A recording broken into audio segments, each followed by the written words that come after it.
அதாவது என் நெஞ்சில் குடியிருக்கும் என்னுடைய தோழர்களாகிய உங்க முன்னாடியும் சரி, என் நெஞ்சில் குடியிருக்கும் தமிழ்நாட்டு மக்கள் அனைவரும் அவங்க முன்னாடியும் சரி, இன்னைக்கு அந்த கொடியை அறிமுகப்படுத்துறதுல எனக்கு ரொம்ப ரொம்ப பெருமையா நினைக்கிறேன்.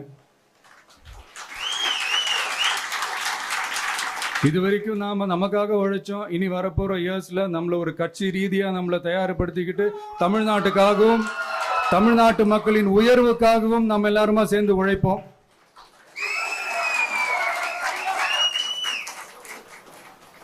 இந்த புயலுக்கு பின் அமைதி ஆர்ப்பரிப்பு ஆரவாரம்னு நம்மளுடைய கொடிக்கு பின்னாடியும் ஒரு இன்ட்ரெஸ்டிங்கான ஒரு வரலாற்று குறிப்பு ஒன்று இருக்கு.